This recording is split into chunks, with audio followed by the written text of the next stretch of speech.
Okay, aside from emissions and heat, the two big outputs of any engine are horsepower and torque. You know all about the first one. You've heard about it since you were a little kid. It's in every automotive advertisement. Everything the automakers ever talk about has horsepower in there somewhere. But torque is far less well understood, though extremely important. Let's break them down and define them first. Horsepower is a measure of work. Its definition makes that obvious. 1 horsepower is equal to 33,000 foot-pounds per minute. Now, torque is also a measure of work, but it describes work as twisting force.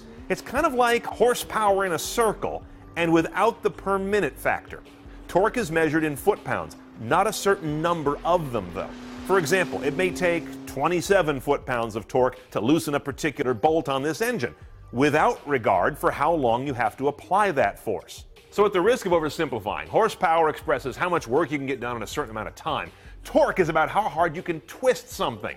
And that's key, because how does a car move itself? The engine turns, it twists the gears in the transmission, they twist output or drive shafts, and that moves the car. Torque really should be the star. Okay, seriously, let me show you on some charts how horsepower and torque work. I promise you won't fall asleep. Now, these are charts from cars that have been put on dynamometers, basically treadmills for cars. You've seen these. Our partners over at Edmunds do a lot of this kind of testing and gave us this data, and it's very instructive. Here's a 2011 Ford Mustang. Here's how the chart works. On the left, you've got your vertical axis of either foot-pounds of torque or amount of horsepower. Down across the right is basically your tachometer. It's RPMs from 1 to 8,000 in this case. Now look what happens. The torque line is this light blue one. You start building around 2,000 RPM, and you got more and more torque as you increase the revs. You peak right around here at about, 4,200 with 365 foot-pounds. That's all that engine has. And you stay at about that range until around 5,200 RPM. This is the sweet spot. This is where you've got peak torque that just keeps coming. After a while, more RPMs, the torque begins to drop, horsepower keeps increasing.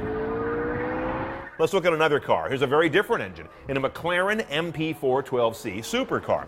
Here's our torque line again. Builds gradually, and then notice at about 4,200 all the way out to about 6,200, this guy stays flat and right about at the peak amount of torque, around 415 foot-pounds. This is a wider, what they call fatter torque band. You've got more RPMs where you have full torque from the engine. Mercedes-Benz S63, instructive because this is a twin-turbo V8. Look what happens with turbos. This is the torque line.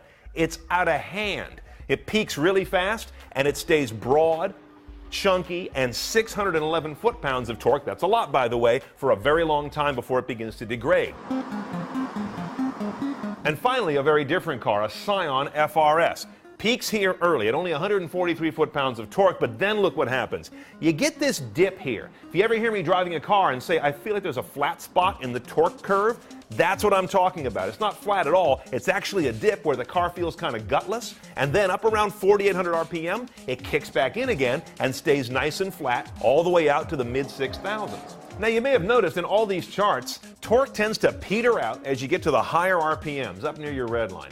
That's because the engine is less able to breathe efficiently there. Secondly, notice that horsepower keeps climbing even after torque drops off. Why is that? It seems like it's two engines doing different things. Well, even as torque drops off, the RPMs keep climbing, and horsepower is largely a product of RPMs times torque. So we can put those two together and keep that horsepower line moving up because torque is dropping, but only modestly, as RPMs go up in a linear fashion. Okay, I hope you've got a better understanding now of horsepower, torque, the relationship, and how they impact the driving experience of a car. Also note, when we do our car videos, I'll show you those two numbers, and horsepower is usually the bigger, torque is often the smaller, unless that car has a turbo or a supercharger, which artificially puts more in the engine and allows the torque to come higher or as high as the horsepower. That gives you another clue as to what that car is going to be like to drive.